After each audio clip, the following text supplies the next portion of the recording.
Se liga nessa informação. Em 1918, quase 100 milhões de pessoas foram mortas devido à pandemia da gripe. Mas esse número poderia ser reduzido consideravelmente se tivessem alguns conhecimentos que sabemos atualmente. Enquanto a gripe comum costuma matar os mais vulneráveis, como crianças, idosos e pessoas já doentes, a pandemia de 1918 matou, sobretudo, os jovens. O que se suspeita é que esses jovens não tenham morrido da gripe em si, mas da tempestade de reações de todo o corpo para expulsar o vírus. O cuidado médico, ele deveria se focar não só no combate ao vírus, mas também em acalmar essa tempestade. E entrando nessa questão da defesa do corpo, quase metade da população dos países desenvolvidos possui algum tipo de alergia. Pólen, poeira, pelo de bicho, leite, ovo, nozes e outros alergênicos, quando eles entram no corpo, eles podem ser vistos como inimigos e assim ser atacados, gerando uma inflamação.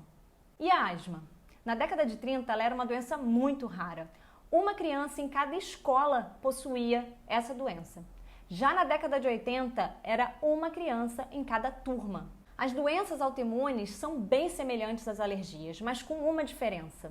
O inimigo não é um agente externo que entra no corpo, ele é o próprio corpo. Você pode achar que 10% da população dos países desenvolvidos é um número pequeno, mas só nos Estados Unidos, mais de 50 milhões de pessoas são portadoras de doenças autoimunes. Agora, outra informação bem pertinente é o número de pessoas que estão acima do peso nos países ocidentais. É mais da metade da população. Em termos estatísticos, essa é a realidade para a maioria das pessoas.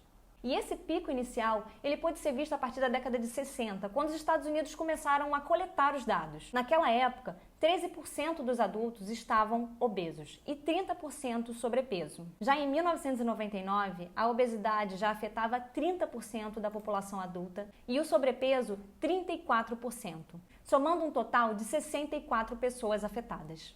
É importante salientar aqui que a obesidade não se trata somente de peso, mas uma condição que pode levar a diabetes tipo 2, doença cardíaca e até alguns tipos de câncer.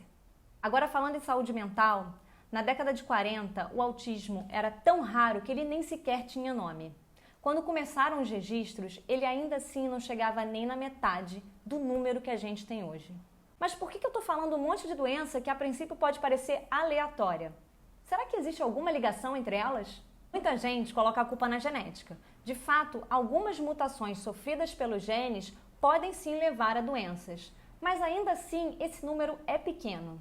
Ainda não conseguiram fazer um paralelo entre as doenças mais prevalentes e genes específicos responsáveis. O que os cientistas viram é que mesmo que exista alguma variante genética, só as benéficas pra gente é que permanecem por um tempo. Afinal, eu não vejo menor vantagem em ter asma, diabetes ou doença inflamatória intestinal.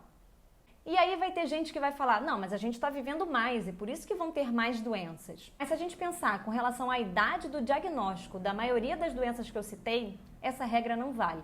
Asma, alergia, autismo, diabetes tipo 1 e a própria obesidade, elas são diagnosticadas da primeira infância até o início da idade adulta.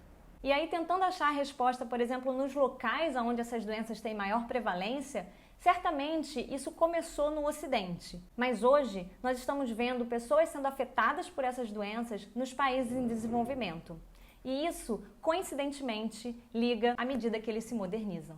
Tá, mas se não é a genética, não é a idade, não é a localização geográfica, os responsáveis pelas doenças do século XXI, o que será que aconteceu? Nós poderíamos começar falando de um órgão e um sistema. O órgão é o intestino, o sistema é o imunológico. Você sabia que o intestino tem mais células imunes do que o corpo inteiro? E cerca de 60% do nosso sistema de defesa está localizado numa regiãozinha específica, no final do intestino delgado e no início do intestino grosso. Naquela região ali do apêndice. Para cada centímetrozinho de pele, nós temos 2 metros quadrados de intestino. Você imagina o quanto precisamos de vigilância ali, né? Embora a gente não tenha doenças diarreicas fatais, ainda bem, o nosso intestino continua sofrendo ataques. Você imagina quais seriam esses ataques? E para fechar com as nossas perguntinhas finais, se nós temos um desenvolvimento médico tão importante, tanto em diagnóstico quanto em tratamento, Por que nós temos essa gama de doenças? Porque os casos aumentam cada vez mais.